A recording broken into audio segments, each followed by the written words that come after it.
जी हाँ, बिल्कुल। देखिए, ग्राउंड जीरो से हम बात करेंगे फिल्म घूसखोर पंडित की, क्योंकि इस फिल्म को लेकर देश भर में जबरदस्त विरोध हो रहा है। राजधानी भोपाल में भी विरोध प्रदर्शन हुआ, ब्राह्मण समाज सड़कों पर उतरा और फिल्म बैन करने की मांग कर रहा है। लेकिन बड़ा सवाल यह है कि आखिर फिल्म मेकर्स ऐसे विवादित टाइटल देकर करना क्या चाहते हैं? क्या विवादित टाइटल ही फिल्म के सफल होने की गारंटी है? और क्या इस तरह के टाइटल से देश के सामाजिक ताने बाने को बिगाड़ने की कोशिश नहीं हो रही है? देखिए हमारी इस खास रिपोर्ट में।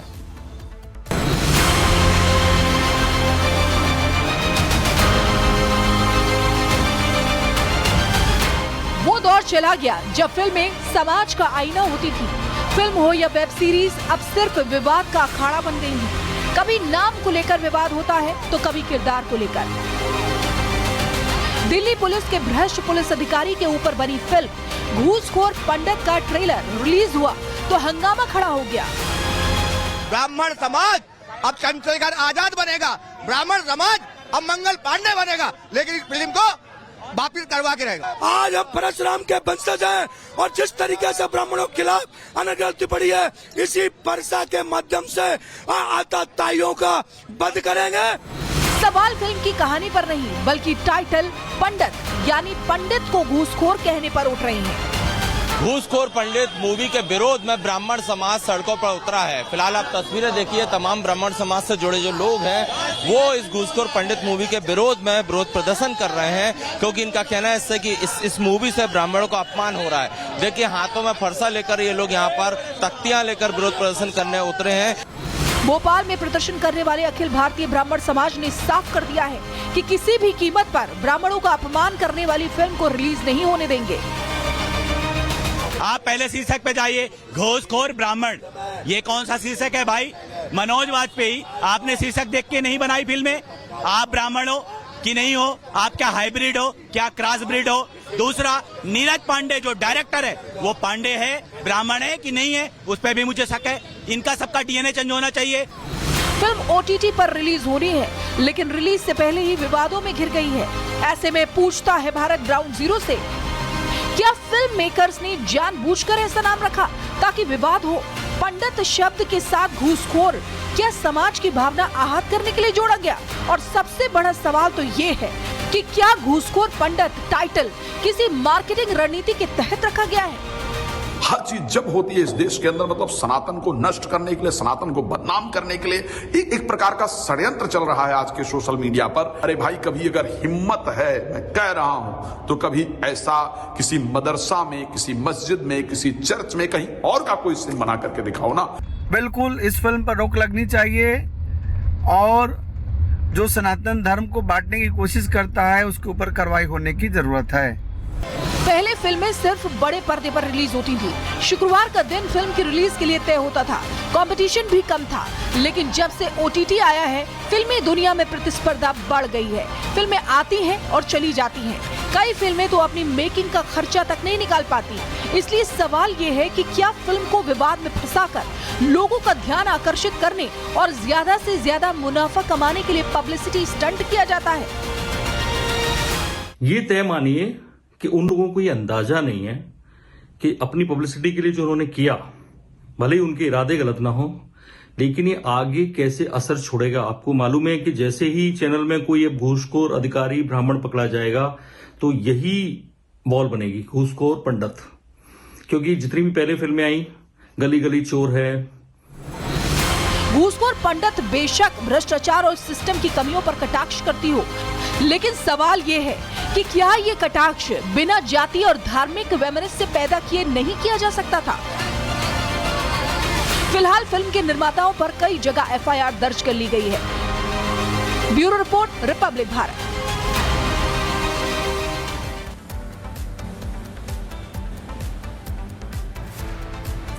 तो चलिए, ये तो बात हुई घूसखोर पंडित के फिल्म को लेकर। इतना ही नहीं, ब्राह्मणों ने साफ कह दिया है कि इसके खिलाफ कार्रवाई होनी चाहिए। अगर प्रोड्यूसर और डायरेक्टर के खिलाफ कार्रवाई नहीं होती है तो इसका अंजाम बुरा होगा। तीसरी बड़ी खबर की ओर बढ़ते हैं लखनऊ से, जहां हमारे सहयोगी आदर्श हमारे साथ मौजूद हैं। आदर्श, आपको बताएंगे कि कैसे एक तरफ घूसखोर पंडित की चर्चा तेज है तो वहीं दूसरी तरफ ऐसी कौन सी वो फिल्म है जिसने मौलानाओं की भी परेशानी बढ़ा दी है। आदर्श, विस्तार से बताइए इस खबर को दर्शकों को।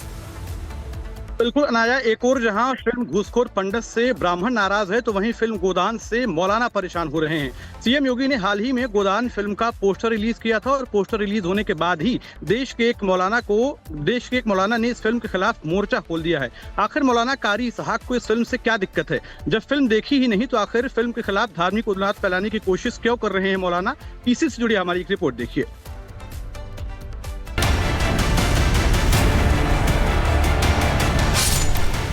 गौ संरक्षण और गौ तस्करी के खिलाफ सख्त कानूनों पर आधारित फिल्म गोदान का पोस्टर सीएम योगी ने रिलीज किया तो मौलानाओं को मिर्ची लग गई।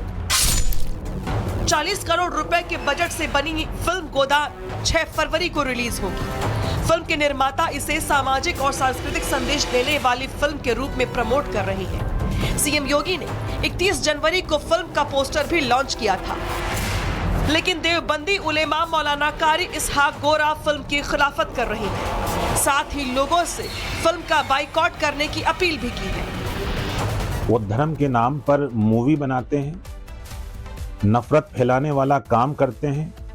कहीं कैरल रील्स बनाई जाती है, कहीं किसी तरह की आपत्तिजनक मूवी बनाई जाती है और उससे एक माहौल को क्रिएट करने का माहौल बनाने की कोशिश की जाती है। मैं समझता हूं ये बहुत निंदनीय है।